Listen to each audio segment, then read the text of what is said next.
ओम श्री परमात्मने नमः। त्रयोदशो अध्यायः। इदं शरीरं कौन्तेय क्षेत्रमिति अभिधीयते।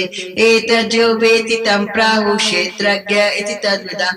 क्षेत्रज्ञं चापि मां विद्धि सर्वक्षेत्रेषु भारत। क्षेत्रज्ञोर्ज्ञानं यत्तज्ज्ञानं मतं मम। तत्क्षेत्रं यच्च यद्विकारी यच्च यत् स च यो यत्प्रभावश्च तत्समासेन मे शृणु।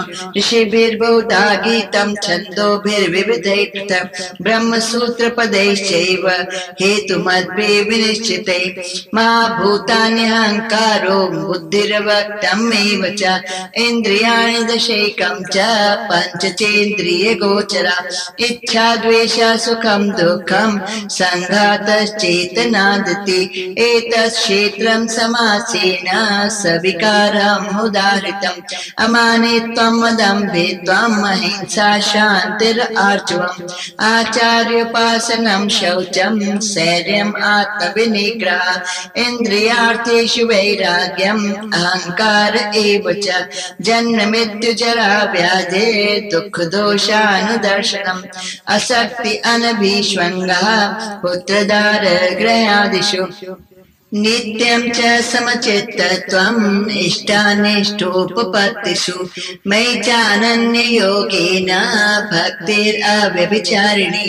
विविक्तदेशसेवित्वम् अरति जनसंसदि। अध्यात्मज्ञाननित्यत्वम् तत्त्वज्ञानार्थदर्शनम्। एतज्ज्ञानमिति प्रोक्तम् अज्ञानं यदतोऽन्यथा। ज्ञेयं यत्तत् प्रवक्ष्यामि यत् अमृतमश्नुते। अनादिमत्परं ब्रह्म नासत्तत् नासदुच्यते। सर्वथा पाणिपादं तत् सर्वतो अक्षिशिरोमुखम्।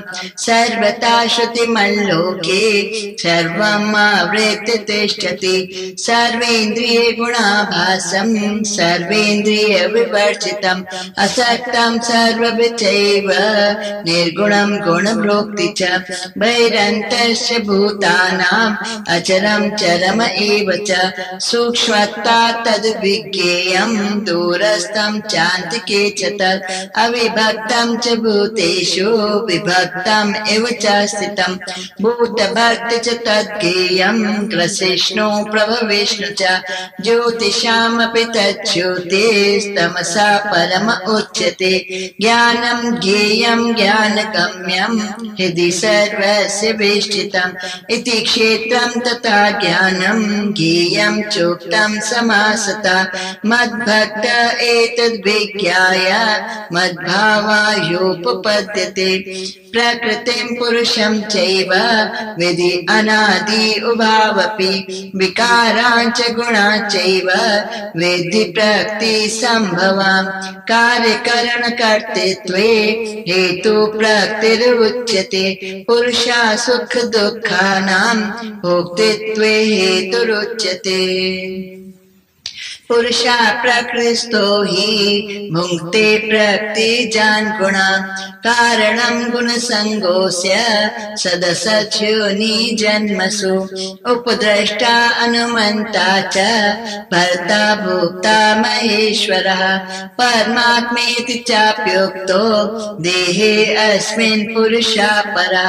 या एवं वेति पुरुषं प्रकृतिं च गुणैः सह सर्वथा वर्तमानोऽपि नासा भूयो विजायते।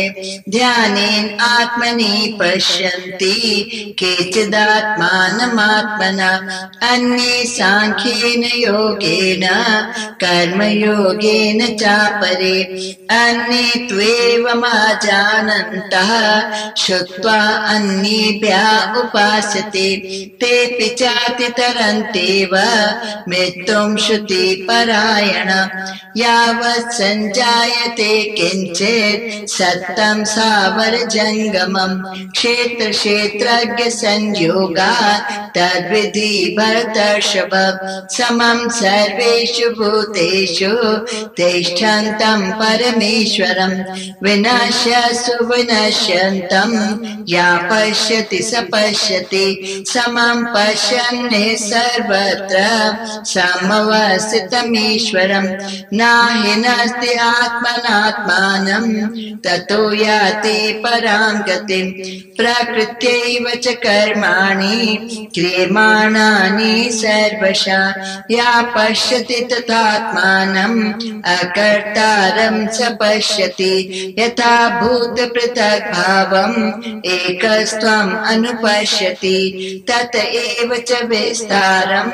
ब्रह्म सम्पद्यते तदा अनादित्वा निर्गुणत्वात् परमात्मा अयम् अव्ययः शरीरस्थोऽपि कौन्तेय न करोति न लिप्यते यथा सर्वगतं सौक्ष्म्यात् आकाशं नोपलिप्यते सर्वत्रावस्थितो देहे तथात्मानोपलिप्यते यथा प्रकाशयति एकः कृष्णं लोकम् इमं रवि क्षेत्रं क्षेत्री तथा कृष्णं प्रकाशयति भारत क्षेत्र क्षेत्रज्ञयोरेवम् अन्तरं ज्ञान चक्षुषा भूत प्रकृति मोक्षं च ये विदुर्यान्ति ते परम्।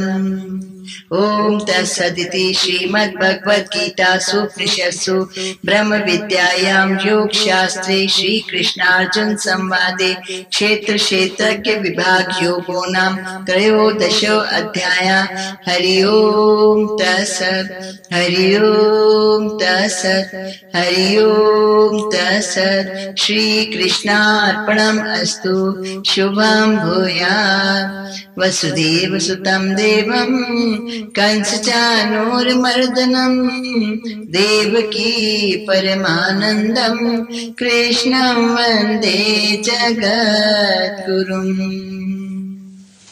इदं शरीरम कौन्तेय। भगवान श्री कृष्ण बता रहे हैं, हम लोग को एक सत्य बता रहे हैं, परम सत्य बता रहे हैं, और जिसमें सारे सुख शांतियां हैं, जिसमें पूरी संतोष तृप्ति के सब जान लिया, फिर ना अन्यत ज्ञातव्यम अवशिष्यते। उसके बाद कुछ जानना है ऐसा नहीं बचता है। तो वही ज्ञान यहाँ बता रहे हैं कि ये जो हमारे शरीर है, इदम शरीरम कौन्तेय क्षेत्रम इति अभिधीयते। इसको क्षेत्र कहते हैं, इसको एक लैंड का टुकड़ा बोलते हैं, पार्ट ऑफ धरती बोलते हैं। और एतत् जो वेति, और इस क्षेत्र को, इस धरती को, इस टुकड़े को, ये मट्टी का ये जो है एरिया, इसको जो जानता है तम प्राहु क्षेत्रज्ञः। जो जान लेता है उसको क्षेत्रज्ञ बोलते हैं। उसको ये बोलते हैं कि इसने जान लिया, ये सर्वज्ञ हो गया, ज्ञ उसको बोलते हैं। इति तद्विधा।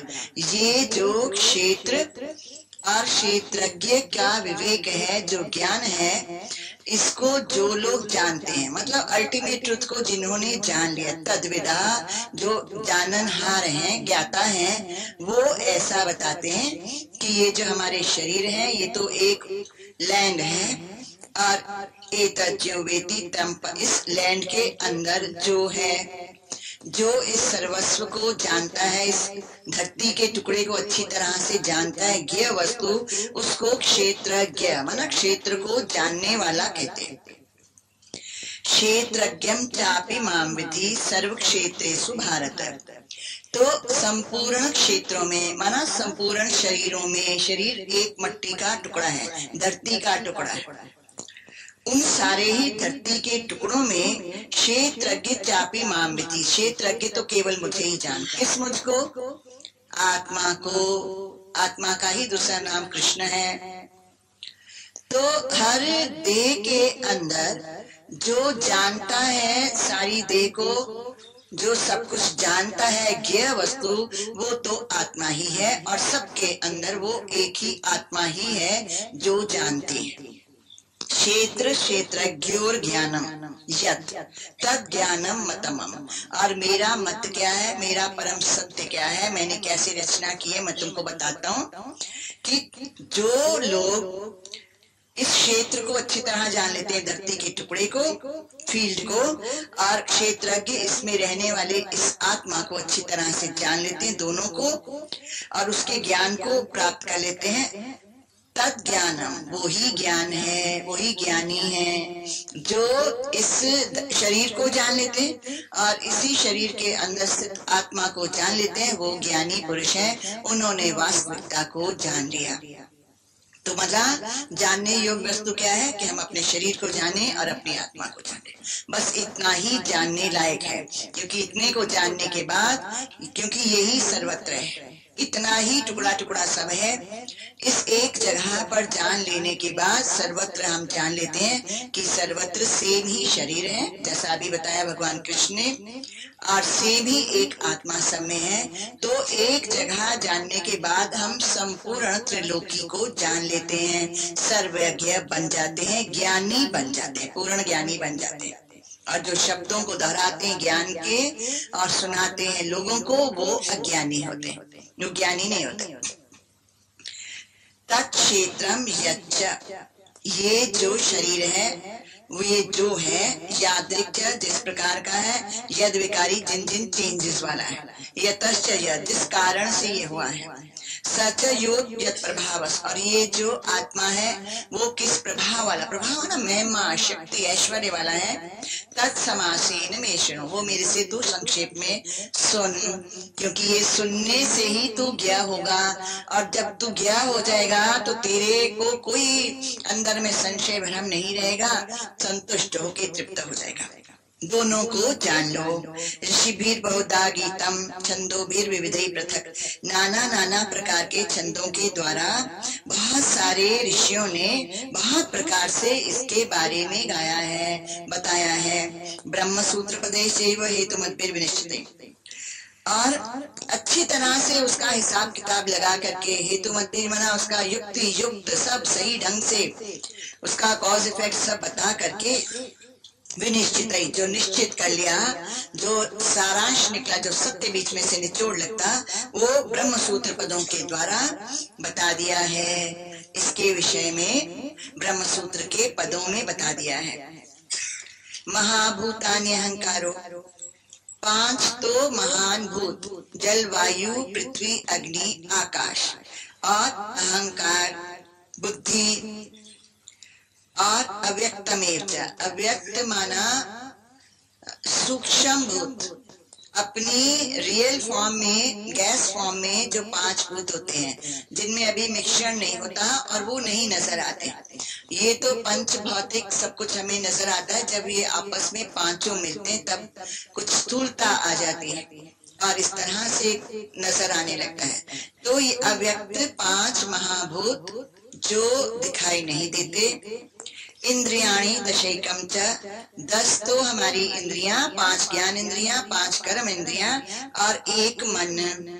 पंच च इंद्रिय गोचरा, और 5 ज्ञान इंद्रियों के विषय, शब्द स्पर्श रूप रस गंध। इच्छा द्वेष सुख दुख संघाता, संघात माना शरीर का पिंड, ये सारा जो बना हुआ है स्टैच्यू। चेतना, हमारे अंदर की जो शक्ति है, एक वो धृति मना धारण करने की शक्ति, पावर। एतत् क्षेत्रम, ये तो क्षेत्र है। समासेन सविकारम उदाहृतम, ये मैंने तुझे सारे क्षेत्र का सर्वस्व, विकसा विकारा माना चेंज सहित, ये कैसे भांति भांति का है, अलग अलग पना है इसमें, सविकारम माना चेंज होता रहता है। समासेन, मैंने तुमको संक्षेप में बता दिया कि क्षेत्र किसको बोलते हैं। जितनी ये चीजें हैं, ये सब ऊपर जो गिनाई है, ये सब जब मिलती हैं और एक संघात बनता है, एक पिंड बनता है, और इसको ही क्षेत्र बोलते हैं। तो ये क्या है, 5 भूतों का बना हुआ शरीर, अहंकार, मन और बुद्धि, ज्ञान इंद्रियां, कर्म इंद्रियां, 5 विषय, इच्छा द्वेष ऑपोजिट्स माना, इच्छा द्वेष सुख दुख माना ऑपोजिट्स, और शक्ति अंदर और धारणा करने की शक्ति, ये सब मिला के क्या हुआ? क्षेत्र। तो ये क्या हुआ? हम देख रहे हैं और भगवान हमें बता रहे हैं कि ये जो शरीर है ये एक अलग वस्तु है, इदम शरीरम, ये जो शरीर है माना हमारा इससे कोई मतलब नहीं। We have got to do nothing with this body. ये जो ऊपर गिनाया है ये सब कुछ हम नहीं है, हमारा भी नहीं। ये जो कुछ भी सारे के सारा मन बुद्धि अहंकार इंद्रियां शरीर और ये ऑपोजिट्स के अंदर में चेतनताएं और 5 महाभूतों का ये संगम, ये एक क्षेत्र है और ये हम नहीं है। और ये सविकारम, ये विकार सहित है माना डुअलिटी सहित है, इसमें चेंजेस होंगे, कभी तंदुरुस्ती कभी बीमारी, कभी प्रसन्नचित्ता कभी उदासी, इस तरह के दुख और सुख इत्यादि चेंजेस इसमें लगे ही पड़े हैं। ये जो बताया इच्छा और द्वेष और सुख और दुख, डुअलिटी, ये सब विकारम है, इसमें ये चेंजेस होते ही रहते हैं, चेंज होता रहता है। ये तो हो गया क्षेत्र जो चेंज होता रहता है और ये सब उसकी चीजें। तो क्या निकला रिजल्ट कि एक ये जुदा चीज है, बिल्कुल अलग है, मट्टी का एक लैंड है और उसमें ये कुछ है और उसमें चेंज होता रहता है, इसको क्षेत्र बोलते हैं। अमानित्वम अदम्भित्वम अहिंसा शांति आर्जवम, और अपने अंदर अभिमान का ना होना, अभाव होना। अमानित्वम मतलब अभिमान का, अहंकार का सर्वथा अभाव होना। कि कैसे होगा सर्वथा अभाव? ज्ञानी को तो होगा, ज्ञानी जान गया कि ये तो क्षेत्र है, तो वो किस चीज का अभिमान करे? तो नहीं बोल पाता है कि मैंने देखा है मैंने, क्योंकि ये तो 5 ज्ञान इंद्रियां कर्म इंद्रियां अपने आप है, क्षेत्र की है, हमारी नहीं है, ये वस्तु ही हमारी नहीं है। अहंकार भी अपने अंदर काउंट नहीं करता है, मन और बुद्धि को भी काउंट नहीं करता, एक इंस्ट्रूमेंट को इंस्ट्रूमेंट की जगह रख देता है, एक सच्चाई में आ जाता है, तो अभिमान खत्म हो जाता है। अमानितम अदम्भितम, अब वो पाखंड नहीं करता है। पाखंड हम लोग सब करते हैं, जब तक हमें विद्या नहीं होती है हम लोग सब पाखंड करते हैं, होते कुछ और है दिखाते कुछ और है, अपने मन में भी कुछ और दिखाते हैं अपने आप को, होता कुछ और है, सत्य कुछ होता है, ट्विस्ट कर लेते हैं। इतनी आदत होती है ट्विस्ट करने की, तो सत्य को असत्य बना देते हैं, सत्य को सत्य बना देते हैं और ऐसा फील करने लगते हैं और ऐसा लोगों को फील करवाने लगते हैं। इस तरह झूठ के चक्रव्यूह में फंसते जाते हैं। अदम्भित्वम मना इसके अंदर अब झूठ नहीं होता, दंभाचरण नहीं होता, कोई ऐसा बिहेवियर नहीं होता जिससे वो दुनिया को ठगे और दिखाए कि मैं तो बड़ा अच्छा हूँ, ऐसा कोई आचरण नहीं करता। उसके अंदर ऐसी कोई भावना ही नहीं होती मैं ठग लूं किसी को। अहिंसा, अहिंसा मना ही ट्राइज हिज बेस्ट, के मन में भी किसी के लिए बुरा न सोचो, मुख से भी किसी के लिए बुरा न बोलो और इंद्रियों से भी किसी के लिए बुरा न करो। अब इस इंस्ट्रूमेंट को अभी सुधारना है, सही करना है, पावन पवित्र क्या बनाना है? तीर्थ भूमि, इसको ही त्रिवेणी बनाना है, गंगा जमुना का संगम, और इसी को सारे तीर्थ इसमें ही है, सब कुछ जो कुछ भी है मंदिर और मूर्ति ये सब यही है, इसीलिए इसको प्योर करना है। तो क्या करता है? अहिंसा, कि मैं तो मन में भी नहीं किसी को गाली देता, मन में भी नहीं कहता कि कोई रॉन्ग है या मेरे साथ किसी ने बुरा किया है। ज्ञानी नहीं देता है, ज्ञानी कहता है सब जगह से पानी पी के आया हूँ तभी प्यास बुझी, जहाँ मैं आज पहुंचा हूँ प्रभु की कृपा से वो इन सब का खाया हुआ है, इन सब का लिया हुआ है, हंडाया हुआ है, तभी पहुंचा हूँ। तो अभी चाहे ग्रस्त वाले हैं, इनसे भी कुछ कुछ सीखा हुआ है, लिया हुआ है उपकार, कभी बीमारी में दुख में कभी किसी ढंग से उपकार इन्होंने हम पे किए हैं, कुछ कुछ दिए हैं पदार्थ जिनसे हमें सुख मिले हैं। और समय पर जहाँ जहाँ से भी मैं बचपन से लेकर के पैदा होने से यहाँ तक आज हूँ, तो जिससे भी मिला हूँ उससे कुछ ना कुछ सीखा है, उससे कुछ लिया है, तो सारी सृष्टि का आभारी हूँ। सबके मेरे ऊपर उपकार हैं, बड़ी कृपाएं हैं। मैं नतमस्तक हूँ और मैं प्रणाम करता हूँ, और मैं इसीलिए आज ये हूँ क्योंकि इन लोगों से सबसे लिया। एक भी ऐसा नहीं है जिससे हम मिलते हैं और कुछ नहीं मिलता है। तो क्या कहता है, अभी सच्चा हो जाता है, क्योंकि ये तो सच्चे और सुच्चे होने की बात है सारी की सारी। तो सच्चा हो जाता है कि भाई किसके लिए बुरा सोचूं या बोलूं या कुछ भी मन में या किसी को बताऊं, क्योंकि उसको भूलूं कैसे जो मेरे साथ हुआ है। अच्छा, इसलिए अहिंसा हो जाती है, अंदर में एक बड़ी भारी करुणा और प्रेम हो जाता है सबके लिए। अहिंसा मीन्स ओनली प्रेम, के सबका लिया है, सबका खाया है, सबसे सीखा है, तो बड़ा प्रेम होता है कि। और वन फॉरगेट्स, जब इस ज्ञान में हम आते हैं सत्य में, तो हम बिल्कुल दूसरे पार्टी की बात भूल जाते हैं, वाइप ऑफ हो जाती है अंदर से। जितने हम सच्चे होते हैं उतना उतना बाकी लोगों का, चाहे घर वालों का, चाहे बाहर सृष्टि वालों का, चाहे जहां जहां से भी हम गुजरे हैं, कई जगह पर गए हैं, तो उन लोगों के साथ उन्होंने जो हमसे किया होता है वो इट वाइप्स ऑफ, पूरा भूल जाता है, विस्मृति हो जाती है। और जो हमने सीखा होता है या लिया होता है केवल वो याद रहता है, और इसीलिए प्रेम रहता है, क्योंकि वो तो याद ही नहीं है कि दुनिया ने हमारे साथ, क्योंकि वो तो उनकी बात हमारी थोड़ी है, हमने तो सीखा है। इसीलिए ये एक बड़ा सिंगल पॉइंटेड ज्ञान है जिसमें मनुष्य केवल अपनी तरफ देखता है और बाहर देख ही नहीं पाता है। केवल अपनी तरफ देखने वाला ही अपने से मिलके एक होता है और वो ही ज्ञेय बनता है। तो अपनी तरफ देखने वाला तो देखता है कि मैंने तो सबसे लिया हुआ है, इसीलिए सिर झुका रहता है उसका, और वो अहिंसा में आ जाता है, प्रेम में आ जाता है। शांत है, इसीलिए शांत होता है, इसीलिए क्योंकि एक विकार भी किसी का अंदर रजिस्टर नहीं होता, रहता नहीं है, क्योंकि दूसरा मन में आता नहीं है। स्वयं के मन में स्वयं ही होता है कि मैंने बाबा इनसे भी ये सीखा, इनसे ये लिया, इन्होंने टाइम पर प्यार किया था, मुस्कुराया था, ये किया था, इनके साथ कुछ समय स्पेंड किया है, अच्छा निकला है। इस तरह से केवल उसको अपना आप याद है, और अपना आप क्यों करके याद है, तो केवल सबके उपकार याद है, इसलिए परम शांति उसके अंदर प्रकट हो जाती है। आर्जवम सरल होता है, सरल होता है, मना कोई होशियारी, कोई चलाकी, हेरा फेरी, कोई बदमाशी इस टाइप की, कोई इधर की उधर की कुछ नहीं करता है। सरल होता है कि सीधी सीधी बात, ज्यों की त्यों, बालकवत, जैसे छोटा सा बालक एक सच बोल देता है, ऐसे वो सत्यवादी बन जाता है।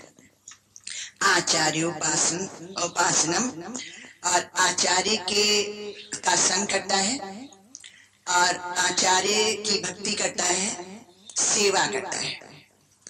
और शौचम, शौचम मना शुद्ध रहता है, अपने शरीर को बहुत स्वच्छ रखता है, हर तरीके से शुद्ध रखता है, आहार से, विहार से, विचार से, सब तरीके से, स्नान से शुद्ध रखता है। क्योंकि जितना शरीर शुद्ध होगा उतना इसमें से जो आसक्ति है, जो मैं बना है, जो मिथ्यापना है, वो निकल जाता है। इसीलिए शुद्धि की बात जो होती है बार बार आती है, भीतर और बाहर की शुद्धि, खाने की, पहनने की, नहाने की, बैठने की, या वैसे कमरे को साफ रखना, या कपड़ों को, या कमरे की समझो जो मैसी होते हैं उनके, आप देखना घर में क्या होता है, चीजें ही चीजें, कमरा भरा होता है, कुछ इस दीवार पे लगा है, कुछ उस दीवार पे लगा है, और इस टेबल पे ये कुछ पड़ा है, पैरा फिर नहीं लिया, उस टेबल पे ये पड़ा है, मतलब सब कुछ बिखरा हुआ, फैला हुआ, भरा होता है।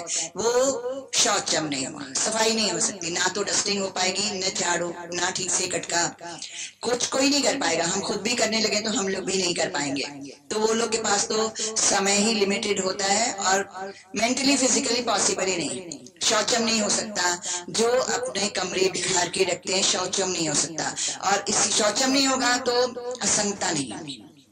इसीलिए बार बार यही बताते हैं कि शौचम के द्वारा ही असंगता होगी।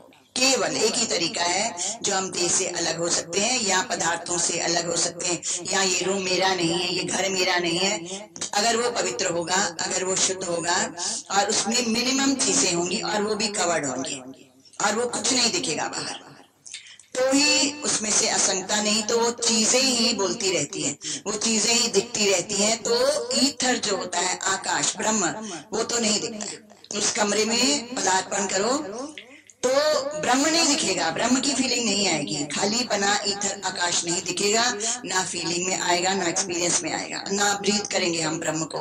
उस कमरे में घुसेंगे तो हम भांति भांति की चीजों को, माया प्रपंच को, ये सब पदार्थों को ही देखेंगे। इंद्रियां उसमें गई, पदार्थों को ही ब्रीद इन करेंगे, क्योंकि वो वाइब्रेट ही वही कर रहे, वहां रहते ही हुए। इसी तरह से वो तो अव्यक्त को प्राप्त नहीं होते हैं। इसीलिए महान आत्माओं के कमरों में कुछ भी नहीं होता है, खाली होते, इतर होते, क्योंकि शौचम, क्योंकि उनकी आसक्ति खत्म हो जाती है। जब इस तरह से बिल्कुल वैक्यूम, ईथर, खाली आकाश की तरह, जिनकी दीवारें ही दीवारें होती हैं, आकाश और धरती, बस खाली आकाश होता है, वो ही जीतते हैं, क्योंकि सब आसक्तियां खत्म हो जाती है। और शौचम बार बार आएगा। स्थैर्यम, स्थैर्यम तो अब हृदय स्थिर हो जाएगा। अब जब तक चीजें दिखेंगी तब तक होगा, इसको उठाऊं, इसको संभालूं, इसको रखूं, इसको ऐसे करूं, इसको ऐसे करूं। स्थैर्यम तो नहीं आने वाला है, वो चीज बोलती रहेगी, जो भी चीजें हैं वो बोलती हैं। तभी बहुत सारे लोगों के बीच में जो अलग अलग टाइप की बातें करते हैं, नहीं बैठा जाता है, बैठ ही नहीं सकते ज्ञानी पुरुष। वही बैठते हैं जहाँ पर भजन होता है, जहाँ पर ज्ञान चलता है, जहाँ परमात्मा की महिमा होती है। तो स्थैर्य, स्थिरता, अंदर चुप, कमरे में एंटर करो, कुछ भी नहीं है, दीवारें आकाश है, तो स्थिरता, कुछ बोलेगा ही नहीं, कुछ आएगा ही नहीं, ये करना है, संभालना है, रखना है, जानना है, सब झाड़ा पड़ा होगा। इसी तरह से स्थिरता आ जाती है, एक रास्ता आ जाती है।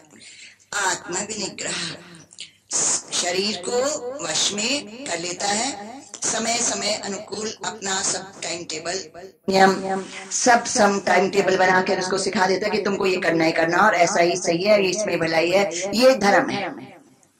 तो इसीलिए आत्मविनिग्रह माना शरीर और इंद्रियों के धर्म उनको दे देता है कि ये तुम्हारे लिए शुभ है, तुमको इसमें रहना है। फिर उसके बाद प्रकृति चेंजेबल है, आगे पीछे होता रहता है, लेकिन basic remains always the same. तो ऐसा, और इंद्रियार्थेषु वैराग्यम, इंद्रियों के अर्थ क्या है? शब्द, स्पर्श, रूप और रस और गंध, इनमें वैराग्यम, कुछ नहीं अच्छा लगता। कोई बातें कर रहे हैं पर चिंतन, उसकी कहानी, उसकी न्यूज जरा नहीं अच्छा लगता, लगे क्या जहर बोल रहे हैं। अरे न्यूज बताओ, अपनी आत्मा परमात्मा बोलो, ओम बोलो, सत बोलो, इतने मंत्र हैं, बोलते हैं ना बैठ के। तुमने नाम रूप क्यों बोला? नाम रूप की तुमने बातें क्यों किया? छेड़ी क्यों? वो नहीं अच्छा लगता। इंद्रियार्थेषु वैराग्यम, कुछ भी फौरन नहीं अच्छा लगता, कुछ भी आर्टिफिशियल नहीं अच्छा लगता। वैराग्यम कि इससे मर जाऊंगा, बर्बाद हो जाऊंगा, पहले ही पाप घने रहे, पहले ही कष्ट सह रहा हूँ, दुख सह रहा हूँ, फिर और बना रहा हूँ, कहाँ मरूंगा। इस तरह से इनसे अपने आप को हटा लेता है, इंद्रियों को इन सब विषयों से, पापों से हटा लेता है। अहंकारम, और अहंकार छोड़ देता है। अहंकार क्या छोड़ देता है? कि जो प्रभु की मर्जी हो सो ही हमारे से हो, और जो प्रभु हमसे करवाएं सो ही हमसे हो, और हमने प्रभु से ही चलना। निरहंकारम हो जाता है कि अपनी कोई विल नहीं है, हमको कोई इच्छा नहीं है कि अब क्या करना है, आगे क्या चलना है, आगे क्या कुछ नहीं है, आगे भी परमात्मा और पीछे भी परमात्मा, और केवल उनसे चलना है, तो निरहंकारा हो जाता है। जन्म, मृत्यु, जरा, व्याधि। जन्म, मृत्यु, जरा माना बुढ़ापा, व्याधि माना बीमारी, इनमें इनसे होने वाले दुख और इनसे होने वाले दोष, जो हम कर्म बना लेते हैं, जो हम दुखी होते हैं, जो हम पाप इकट्ठे कर लेते हैं, दुख और दोष इकट्ठे करते हैं, अनुदर्शनम, देखता रहता है कि बाबा हमको बुढ़े नहीं होना है, बुढ़ों वाली बातें नहीं करनी है, चिड़चिड़ को, हमको अकेले में रहना। बुढ़ों की मेन वीकनेस क्या होती है? संग चाहिए, कोई बंदा चाहिए, कोई परचिंतन चाहिए, कोई खबर चाहिए, कुछ बताओ तो सही, कुछ बोलो तो सही, कुछ कह दो हमको, क्या हुआ, तुमने क्या किया, ये क्या, कुछ बताओ। तो बुढ़ापा बड़ा लांती होता है, क्योंकि उसमें बड़ा सूनापन आता है, अकेलापन आता है, उदासी आती है। इसलिए वो देख लेता है कि बुढ़ापा में बंदा एक तो अकेला पड़ा होता है, इंद्रियां साथ नहीं देती, और विषय तो अभी भोग नहीं सकते हैं, और इसीलिए तरसता रहता है, अकेला सड़ता रहता है कि कोई आए और मुझे बहला के जाए। और बहलाएगा क्या? संसार की बकबक। तो इस तरह से उसके दुख और दोष देखता है कि हमको ऐसा नहीं बनना है। अभी से आदत डालनी है सिंगल रहने की, अकेला रहने की, अपने आप को स्वयं को बहलाने की, स्वयं को स्वयं में रखने की। इस तरह से हम किसी के पराधीन अपने आप को नहीं बनाएंगे कि कभी भी हम रोएं कि मैं उदास हूँ और अकेला हूँ। अपना संग अपना स्वयं बना लेते हैं, स्वयं को अपना संगी साथी बना लेता है। ज्ञान ध्यान अपना सब कुछ अपनी दिनचर्या, अब इसको ही अपना परम साथी एकदम सुहृद मित्र बना लेता है। और मृत्यु को जीतना, क्योंकि मृत्यु का भय है तो उस भय को जीतना, उसके लिए सारा ज्ञान है वो लेता है। और जरा व्याधि जब बीमारी आती है तो क्या क्या होता है, इसीलिए पहले ही सावधान रहता है कि यथाशक्ति यथामति, ना तो कुछ गलत सोचूं, ना गलत कोई कर्म करूं, ना गलत खाऊं, ना गलत चलूं, ताकि कोई बीमारी ना आए। उसके बाद भी जो बीमारी आएगी तो राम नाम की पावर बहुत होती है, वो अपने ध्यान को प्रभु में लगा देते हैं, उनको नहीं भासता है, वो साइड में होता रहता है, लेकिन ये अपने परमात्मा से जुड़े रहते हैं। तो इस तरह से ऐसा दुख दोषानुदर्शनम देखता है कि बाबा मेरे को ऐसा ऐसा नहीं बनना, ऐसा ऐसा मुझे अपने आप को नहीं करना है। इस तरह मुझे पहले ही अपने आप को तैयार कर लेना है कि बीमारी आए तो मैं भी अपना ओन सेल्फ होके सेल्फ सफिशिएंट हूँ और मुझे रोने की जरूरत नहीं पड़ेगी। इस तरह से इनके विकार देखता है कि इंसान कैसे बीमारी में रोता रहता है और दुखी होता है, और इस जन्म और मृत्यु को लेकर के तड़पता रहता है, रोता रहता है, और पैदा हुआ फिर उसके बाद कितने दुख होते हैं, क्या पराधीनता होती, छोटे बच्चे को पता नहीं चलता क्या इसको बेचारे को है, बहुत दुख है जन्म और मृत्यु के, ये सब अच्छी तरह से देख लेता है। फिर कहता है अभी इनसे छुटकारा पाना है। असक्ति अनभिष्वंगा पुत्रदार मोह जो होता है, आसक्ति जो होती है, उससे अपनी औलाद में या अपना जो पार्टनर होता है ऑपोजिट सेक्स में, घर में इत्यादि में जो मोह होता है, जो आसक्ति होती है, जो अटैचमेंट होती है, अपनापन होता है कि ये मेरे बच्चे हैं, मेरा हस्बैंड है, मेरा घर है, मेरी चीजें हैं, और इसमें मोह होता है, अटैचमेंट होती है, आसक्तियां होती हैं, और उसी को लेकर पीड़ाएं होती हैं, उसी को लेकर चिंतन होते हैं, उसी को लेकर हाय होती है, उसी को लेकर नेगेटिव थॉट्स आते हैं। तो इसमें आसक्ति है, वो अपने आप को निरासक्त कर लेता है, पूरी आसक्ति परमात्मा में, अपने उद्धार में, कल्याण में डाल देता है।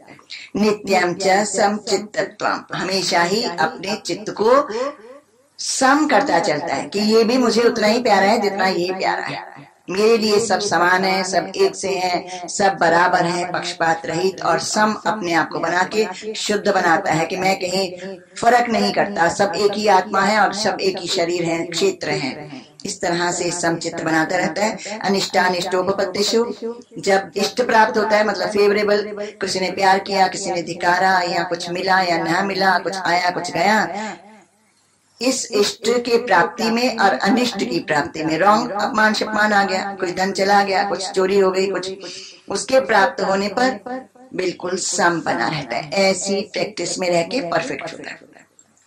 मयि च अनन्य योगेन भक्ति अव्यभिचारिणी, और मेरे में अनन्य योग मना बार बार कनेक्शन जोड़ता है, और कनेक्शन जोड़ता है अहंकार से नहीं कि मैं परमात्मा से जुड़ा, मैं परमात्मा से तार जुड़ती है प्रभु का, ये वो कुछ नहीं, पर भक्ति पूर्वक के भगवान की कृपा से देखो ऐसा होता है, जब वो मेरी तार अपने से जुड़ने देते हैं तो जुड़ जाती है भक्ति पूर्वक, लेकिन अपनी तार परमात्मा से जोड़ता रहता है। अव्यभिचारिणी, कभी नहीं भगवान को कहीं से भी माइनस करता है, सब जगह उस परमात्मा को ही प्रकट करता है, हर वस्तु व्यक्ति में परमात्मा को ही। अव्यभिचारिणी भक्ति माना सबको नमस्कार करने की कला सीखता है, बहुत सुंदर कला है, लिटिल डिफिकल्ट। अव्यभिचारिणी भक्ति जो होती है उसके द्वारा ही योग लगते हैं, उसके सिवा नहीं लगते। तो अव्यभिचारिणी भक्ति करना बड़ी दम की बात है, उसके लिए बड़ा बैलेंस ऑफ द माइंड चाहिए, एक सूक्ष्म और शुद्ध बुद्धि चाहिए, और अच्छा विवेक और विचार और ज्ञान चाहिए, क्योंकि अव्यभिचारिणी भक्ति में दूसरों के केवल उपकार याद रहते हैं, केवल भलाइयां याद होती हैं, एक भी बुराई नहीं, एक भी उनके अपकार नहीं याद रहते। इतना चित्त शुद्ध हो जाता है अव्यभिचारिणी भक्ति में, और हम दूसरे को मान देना सीख जाते हैं और अपने आप को निर्माण करना सीख जाते हैं। ये बहुत बड़ी बात होती है, इसके द्वारा ही योग लगता है, नहीं तो योग नहीं लगता। जब तक हम अपने आप को मान लेते रहते हैं और सम्मान, अपना सम्मान चाहते रहते हैं और करवाते रहते हैं, तब तक अव्यभिचारिणी भक्ति नहीं होती है, क्योंकि हम घट घट में ना तो साईं देख पाते हैं, ना झुक पाते हैं, ना प्यार कर सकते हैं, ना तो उनको सम्मान दे सकते हैं। इसीलिए योग नहीं होगा, क्योंकि योग कहाँ लगाना है, एक ही जगह तो नहीं लगाना है, अंदर भी लगाना है और बाहर भी लगाना है। और बाहर योग तब लगेगा जब बाहर परमात्मा देखेंगे तो ही वहां हम योग लगाएंगे। और हम तो विकार देख रहे हैं तो योग कैसे लगेगा। लेकिन हम जब वहां आत्मा देखते हैं, और आत्मा देखने का सिर्फ मीनिंग ये है कि हम उनको नमस्कार करके आदर देते हैं for whatever good they are, और खुद को माइनस करते हैं कि भाई अभी तक हम यहाँ आत्मा नहीं देख पाए हैं, यही तो हमारी भूल है। अपने को पीछे करते हैं और उनको आगे करते हैं, तभी अव्यभिचारिणी भक्ति होती है और तभी योग लगते हैं। तो इसमें दम लगता है, क्योंकि दिखने में तो कुछ और आता है। दिखने में आता है कि सामने वाले बड़े बेवकूफ हैं और हमें प्यार नहीं करते, उल्टा सीधा चलते हैं और सब गलत करते हैं और हमें ऐसे ऐसे चलते हैं, हमारे साथ रॉन्ग चलते हैं। दिखने में ये आएगा और हमेशा आएगा, बहुत हद तक आएगा। जब तक हम जीत नहीं लेते हैं अपने आप को, तब तक यही बाहर की दृश्य में जीतने के लिए सामने बार बार आएंगे कि अब जीतो भाई, अब जीतो भाई, अब जीतो, तो जीतना ही पड़ेगा आखिर हमको। तो ये जो दिखने में कुछ और आता है और हमको कुछ और प्रैक्टिस करनी है, इसमें एक बड़ी भारी ट्रांसफर है फ्रॉम दिस टू दिस। तो उसमें एक बड़ी धारणा शक्ति, धृति चाहिए, विचार शक्ति चाहिए, और वो तप से मिलती है, जप से मिलती है। ये सारी शक्तियां जिसमें हम ये सब कर पाते हैं, जो हमें बताया जा रहा है, ये जप से मिलती हैं। वो जप करता चलता है और सारी शक्ति अपनी प्रिजर्व होती रहती है और जप से बढ़ती रहती है। अंदर की शक्तियां पूर्ण है, अंदर हमारे चेतना शक्ति हमारे अंदर पूर्ण है, जितनी कहीं और है उतनी हमारे अंदर भी टोटल है। इससे जीता जा सकता है, इतनी बड़ी पावर हमारे अंदर है। लेकिन क्योंकि ये वेस्ट हो रही है इधर उधर बातें करके, इधर उधर झांक के करके, इसलिए वो यूज नहीं हो रही, धारणा शक्ति नहीं बनती है। लेकिन ज्ञानी पुरुष तो समझो जप के द्वारा अपनी इंद्रियों को कर लेता है वश में, और जाप कर लेता है, खूब धड़ाधड़ जाप करता है, और उसके द्वारा एक तो अपनी जो चेतना शक्ति वो वेस्ट नहीं होती बाहर, और प्रिजर्व होके मंत्र की पावर भी में ऐड होके मिल जाती है। इसीलिए वो कर पाते हैं सब कुछ पूरा।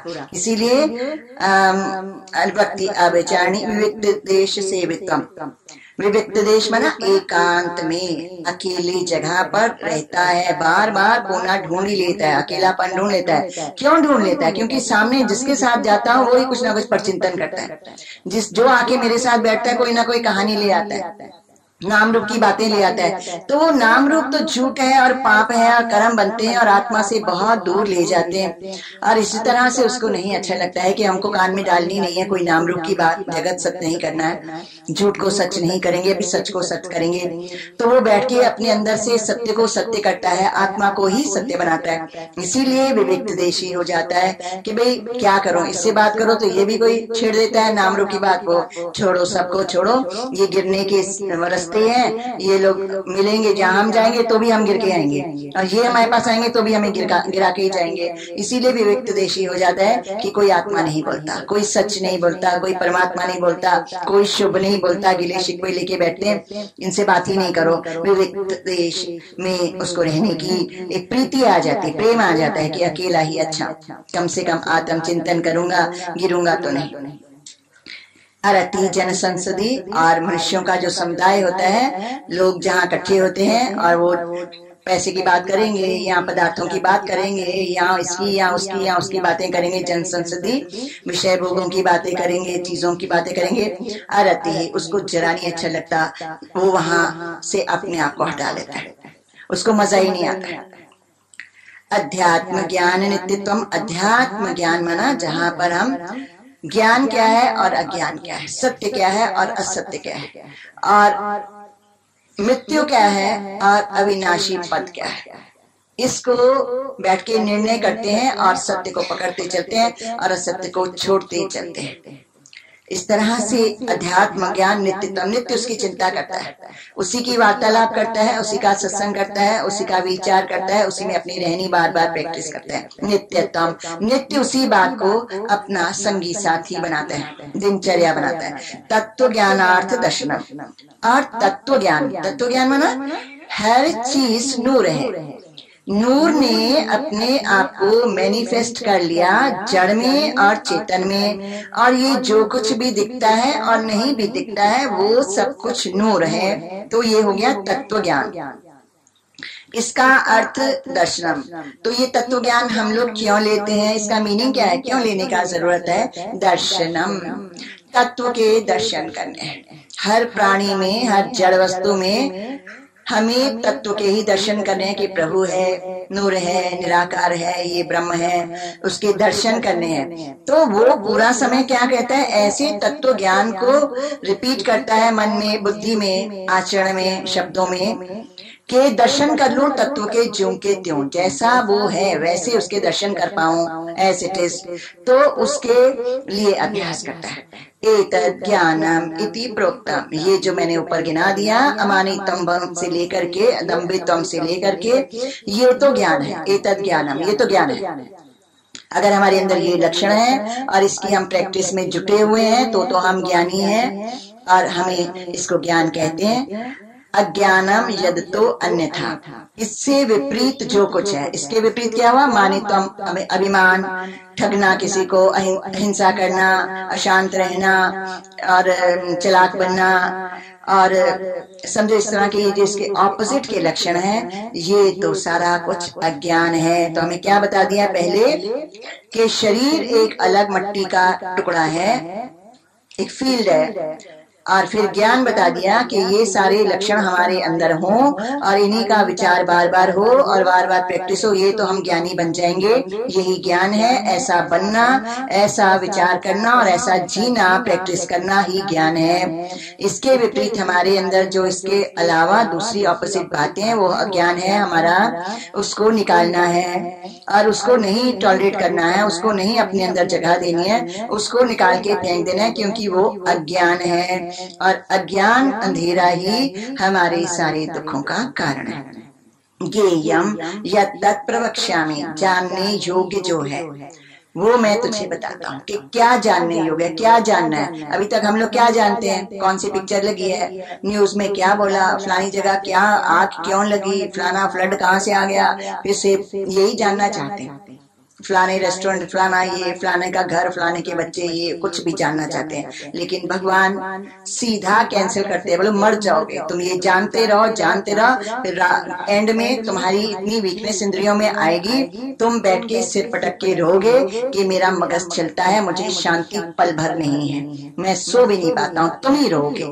इसीलिए ये हम तुमको बता देता हूँ क्या जानना है, किसकी खबर निकालना, और जिसकी खबर निकालनी है उसी की निकालोगे तो तुम्हारे मगज और इंद्रियों में कोई कमजोरी आएगी नहीं और तुम कभी रोने वाले भी नहीं। यद् ज्ञात्वा अमृतम अश्नुते, जिस ज्ञान को जान, जिस चीज को जान करके तो अमृत पान कर लेगा, अविनाशी हो जाएगा, सदा सुखी, सदा शांत, ब्लिसफुल, आनंद स्वरूप स्वयं हो जाएगा, पूर्ण हो जाएगा। उस अमृत, उस ज्ञान को तुमको बताता। अनादिमत परम ब्रह्म ना सत तत् ना असद उच्यते, वो परम ब्रह्म, पार ब्रह्म परमात्मा, सर्वश्रेष्ठ सच्चिदानंद स्वरूप ब्रह्म जो है अनादिमत, वो तो अनादि स्वरूप है, हमेशा से है। जब तक सृष्टि नहीं थी तब से भी पहले, सबसे पहले ब्रह्मा जी से पहले वो थे। ऐसा वो सच्चिदानंद शुद्ध परमात्मा है, ब्रह्म है, और ना तो उसको सत कहते हैं ना उसको असत कहते हैं। ऐसा वो सदा सत परे है, सत और असत के परे है। ब्रह्म जो है वो सत के और असत के परे है। इसको जानना, ये यम, उसको तुम जानो जो सत और असत के परे है और जो सर्वप्रथम है और जिसको ब्रह्म बोलते हैं, केवल उसको जानो, केवल वो ही ज्ञेय वस्तु है, जानने योग्य है। और वो कैसा है, वो किस किस रूप में और कैसे जाना है? सर्वता पाणिपादम तत्, वो चारों तरफ हाथ और पैर वाला है। सर्वतो अक्षि शिरोमुख, चारों तरफ सिर, आंख और मुख वाला है। सर्वतः श्रुतिमन लोके, सब तरफ कान वाला है। ब्रह्मांड में, सारे ब्रह्मांड में सब तरफ जितने भी हाथ हैं उसके, जितने पैर उसके हैं, जितनी आंखें, सिर और मुख और कान हैं वो सब उसके हैं। सर्वम आवृत्त तिष्ठति, सब जगह फैला हुआ है, सब जगह फैल करके सब कुछ ओतप्रोत ठसाठस भरा हुआ वही है। ऐसे वो विराजमान है। हाँ, बता सर्वम आवृत्त तिष्ठति, वो विषय थोड़ा चेंज हो जाएगा, फिर आपका चैप्टर रह जाएगा। चलो बताएंगे। अच्छा, सर्वमावृत तिष्ठति, सब जगह फैला हुआ है। जैसे जैसे हम इस सत्य का अपने अंदर विवेचन करते हैं, अपने अंदर बार बार दोहराते हैं, तो अभी अपने अंदर आ जाओ, अपने अंदर आए सिवा कुछ बनने वाला नहीं है, सब कुछ अपने अंदर ही बनेगा। तो ये जो ब्रह्म हम रिपीट करते हैं वो हमारे हाथों में भी वही है, पैरों में वही है, आंखों में, नाक में, कान में, श्रुति में, सिर में, मुख में, सब जगह वही है। ये उसका ही पसारा है। और सर्वम आवृत तिष्ठति, हमारे सहस्त्रार सिर से लेकर के पैर के अंगूठे के अंत तक फैला हुआ, अंदर ओत प्रोत ठसाठस भरा हुआ, केवलम एकम ब्रह्म अस्ति, केवल एक ब्रह्म ही ब्रह्म है, व्याप्त है, फैला हुआ है। हमारे शरीर में पूरा ठसाठस भरा हुआ, हमारी सारी इंद्रियों में वो केवल एकमात्र वो व्यापक वस्तु हमारे अंदर व्यापक है, पूरा भरा पड़ा है, केवल ब्रह्म है और कुछ नहीं है। तो क्या हुआ, पहले शरीर को माइनस किया, अभी क्या बोला, इसमें ब्रह्म ही ब्रह्म है। ये जो कुछ भी हमारे शरीर के अंदर ओतप्रोत है, सर्वमावृत तिष्ठति, सब में ब्रह्म ही फैला हुआ है, ब्रह्म ने ही वो रूप लिए हैं। और ये शरीर और ये जो कुछ भी संघात है वो केवल ब्रह्म है।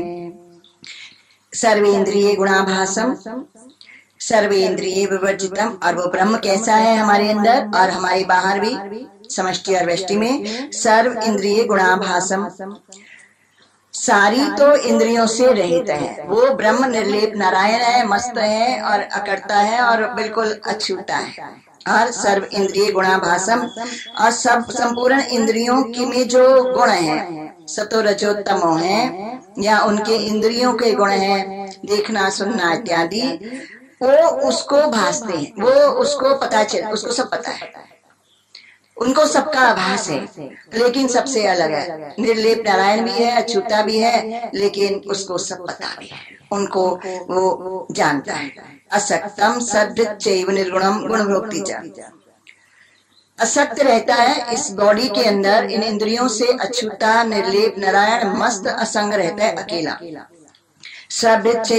और इन इंद्रियों में बैठ करके, और महाभोक्ता भी वही है, वही सब कुछ भोक्ता भी है और इंद्रियों से परे भी रहता है। निर्गुणम, उसमें खुद में ना सतो ना रजो ना तमो, गुणातीत है और सम है और श्रेष्ठ है और साइलेंट ब्रह्म है, लेकिन गुण भोक्ति, लेकिन इंद्रियों को साथ में लेकर के तीनों गुणों को भोक्ता भी है।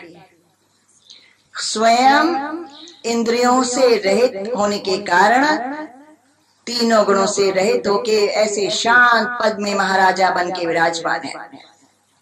आज इंद्रियों को साथ लेकर के सारे ही गुणों का भोक्ता भी बनता है। इस तरह का निर्गुण भी वही है, सगुण भी वही है, महाभोक्ता भी वही है, महाकर्ता भी वही है, अकर्ता भी वही है, अभोक्ता भी वही है। जब अपने सम पद में होता है, ब्रह्म पद में, तब वो अकर्ता भोक्ता होता है। और जब वो प्रकृति को स्वीकार कर लेता है, इंद्रियों में अपने आप को एक्टिव कर लेता है, तो वही कर्ता बनता है और वही भोक्ता भी बनता है। बहिरंतश्च भूतानाम, इस हमारे 5 भौतिक शरीर के अंदर भी वही है एकमात्र, और बाहर भी अचरम चरम, जो नहीं चलते हैं और जो चलते हैं, प्राण वाले और निष्प्राण वाले, उनमें भी वही फैला हुआ है, वर्तमान है।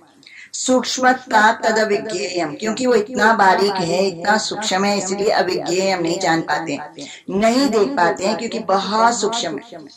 जैसे वो सूर्य की किरणों से जो पानी की बूंदे हैं, उसकी वो पानी की बूंद है एटमॉस्फेयर में, इतनी सूक्ष्म है कि नजर नहीं आती, लेकिन है, भले नहीं दिखती लेकिन है। इसी तरह से ये इतना सूक्ष्म है आत्मा, तो इसीलिए अविज्ञेय है, नहीं देखने में आता है। दूरस्तम चांद के चत, दूरस्तम, दूर में दूर भी वही है और पास में पास भी वही है, क्योंकि अंतर्यामी रूप से हृदय में सदा प्राप्त है, नजदीक में नजदीक वही है, सदा ही प्राप्त है। बाद में इंद्रियां शरीर बने, वो पहले है, तो पहले नजदीक में नजदीक वही है। और जहाँ तक दृष्टि जाती है, जहाँ तक विचार जाते हैं, भावनाएं जाती है, वो सब वो खुद है, इसलिए दूर में दूर भी वही है, नजदीक में नजदीक। इस तरह से उसका एड्रेस है, उसका चिंतन है। अविभक्तम च भूतेषु, सारे मनुष्य जितने भी हैं उनमें अविभाजित मना एक अखंड वो स्वयं है। एक ही है, उसमें अलग आत्मा इसमें अलग आत्मा ऐसे नहीं, एक ही आत्मा, वो अखंड आत्मा सब में है। विभक्तम व्यवस्थितम, लेकिन दिखता कैसा है? दिखता हर शरीर में वो अलग अलग है, हर व्यक्ति में, हर वस्तु में विभक्त के जैसे टुकड़ा टुकड़ा टुकड़ा नजर आता है, लेकिन वास्तव में क्या है? अविभक्त एक स्लैब है, और उस स्लैब में ये ऊपर से ये चित्र हैं, सारे जो टुकड़े टुकड़े हैं वो सब चित्र हैं, जड़ और चेतन, और वो तो एक स्लैब है, अखंड है। इस तरह खंड भी दिखता है और अखंड भी है, दोनों ही वही है। ज्योतिषामपि तज्ज्योति तमसा परमुच्यते, जितने भी प्रकाश देने वाले हैं उनको भी प्रकाश देने वाला ये एकमात्र स्वयं है। तमसा परमुच्यते, उसमें अज्ञान लेश मात्र भी नहीं है, उसमें अंधकार अविद्या भरम संशय लेश मात्र भी नहीं है, उसमें पूर्ण क्लैरिटी है और पूरा ज्ञान है और पूरा एवरीथिंग इज क्लियर। ज्ञानम ज्ञेयम ज्ञान गम्यम हृदि सर्वस्व विश्रुतम, सबके हृदय में बैठे हुए हैं, विराजमान हैं। अब ये बड़ी अच्छी अच्छी बातें हैं, सबके हृदय में विराजमान है। ज्ञान गम्यम, ज्ञान के द्वारा प्राप्त हो जाते हैं, तभी बोलता है प्राप्त की प्राप्ति, कहीं बाहर नहीं जाना है, ऑलरेडी है, केवल उसको खोलना है, निकालना है। तो ज्ञान के द्वारा वो प्रकट हो जाता है, दर्शन हो जाते हैं। ज्ञेयम ज्ञानम, ज्ञेयम जानने योग्य मात्र वही है, ज्ञानम स्वयं ज्ञान स्वरूप है, ऑल नोअर स्वयं है, ऐसा वो परमात्मा है। इति क्षेत्रम तथा ज्ञानम ज्ञेयम चुक्तम समासा, ये मैंने तुमको क्षेत्र बताया तथा वो ज्ञान बताया, अमानितम अदम्बितम ज्ञान बताया। ज्ञेयम ये जो जानने योग्य आत्मा है, परमात्मा है, वो ज्ञेयम वो भी बताया। समासता ये सारांश में तीनों चीजों को भी विस्तार से बता दिया। मद भक्त एतद् विज्ञाय, जो मेरे भक्त हैं, जो मुझे प्यार करते हैं, इन तीनों को अच्छी तरह से जान लेते हैं। मद भावा योपपद्यते, तो वो मेरे ही भाव में को प्राप्त होते हैं, वो सदा मेरे ही भाव में रहते हैं और मेरे भाव में ही डूबते रहते हैं और मेरे भाव को प्राप्त कर लेते हैं। मतलब मेरे में समा जाते हैं और मुझे सर्वत्र पा लेते हैं, अंदर बाहर पा लेते हैं और मेरे में समा जाते हैं। अभी आपको ये करना है या अच्छा टाइम भी हो गया? ठीक, अभी ये जो आपने कौन सा पूछा था? सत्य, हाँ, अनादि मत परम ब्रह्म ना सत्य तत्ना असद उच्चते, वो सत्य नहीं है क्योंकि दिखता नहीं है। कहाँ सत्य है, कहाँ आत्मा दिख रहा है ही नहीं।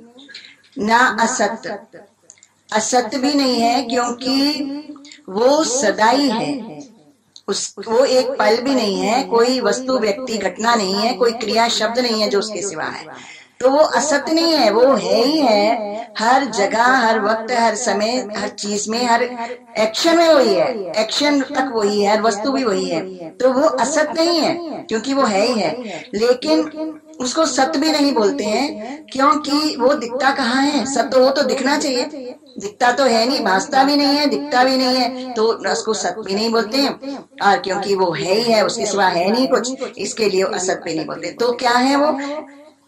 सत्य और असत्य से परे। तो सत्य से परे मीन्स के जो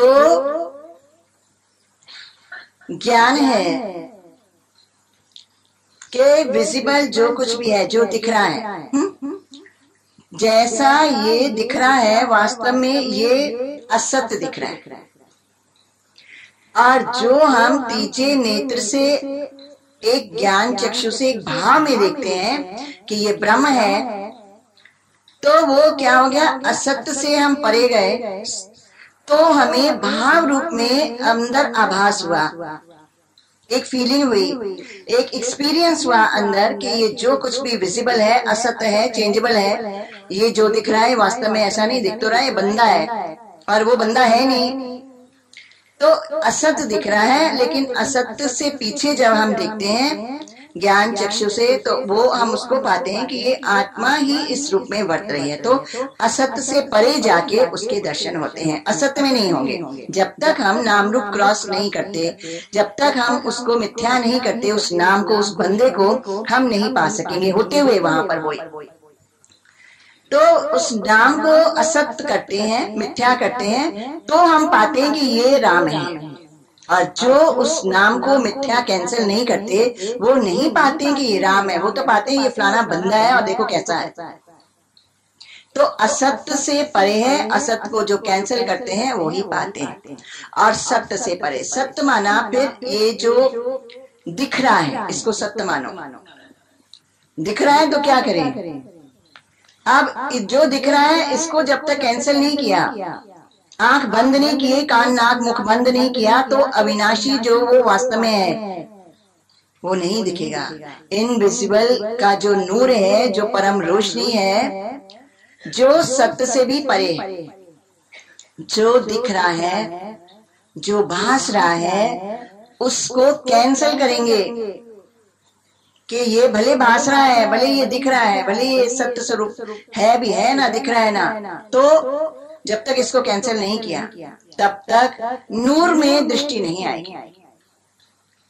असत्य को कैंसिल करेंगे, वो नूर जो है, जो ब्रह्म है, ब्रह्म की बात बता रहे हैं, अनादिमत परम ब्रह्म, वो ब्रह्म का ज्ञान कैसे होगा, ब्रह्म की अनुभूति कैसे होगी, एक्सपीरियंस कैसे होगा? ब्रह्म की एक्सपीरियंस तब होगी जब हम जो कुछ भी नाम रूप दिख रहे हैं उसको क्रॉस करते हैं, वो असत है, वास्तव में उसके अंदर आत्मा ही भाव जगा के और सब कुछ कर रहे हैं, उसको कैंसिल करेंगे तो उसकी अनुभूति होगी। असत को कैंसिल करेंगे, और जैसे ही ये सब कुछ भी दिख रहा है ये सत्य है, नेचुरली विजिबल है। अब इस विजिबल से भी अपने आप को ऊपर करेंगे, क्रॉस करेंगे, इसको भी देख के क्या करेंगे? भले है, चलो ये घर है, ये बच्चे हैं, ये चीजें हैं, पदार्थ हैं, ये लोग हैं, भले है भी सही, सो व्हाट, इसको जो दिख भी रहा है कि है, अच्छा उसको भी क्रॉस करेंगे। तो दोनों को क्रॉस करने के बाद एक ऐसी जगह पहुंचेंगे, अपने अंदर एक ऐसे लोक में पहुंचेंगे, हायर कॉन्शियसनेस में पहुंचेंगे, यहाँ नाम रूप या कोई फिगर्स या कोई शब्द या कोई घटनाएं, कोई ड्रीम्स, कोई बातें, कोई कल्पनाएं नहीं होंगी। वहां पर केवल आभास किसका होगा? आकाशवत एक एक्सपीरियंस होगा, एक अखंड नूर का, रोशनी का, ब्लिस का, परम शांति का अनुभव होगा, जिसमें ना कोई बंदा नहीं होगा, कोई क्रिएशन नहीं होगी, ना वृक्ष, ना घर, ना बंदे, ना खुद अपना शरीर या अपना ये आप स्थूल भी नहीं होगा, वो एक्सपीरियंस होगा। तो ये जो ब्रह्म की बात बता रहे हैं, अनादि मत परम, अनादि ब्रह्म जो सब पहले था, क्रिएशन तो बाद में आई, बाद में सब कुछ बना है, तो अनादि मत परम तक ही पहुंचना है, क्योंकि बाकी तो सत असत का खेल है। तो इस खेल को क्रॉस करना है, और तभी अनादि मत परम ब्रह्म, जिसमें अविनाशी तत्व मात्र है, जहाँ खेल नहीं है, क्रिएशन नहीं है, हमारे अंदर ही वो एक जगह है जहाँ हमारी सुट्टी उस जगह पर पहुंच जाती है, तो वहां पर कुछ नहीं होता है।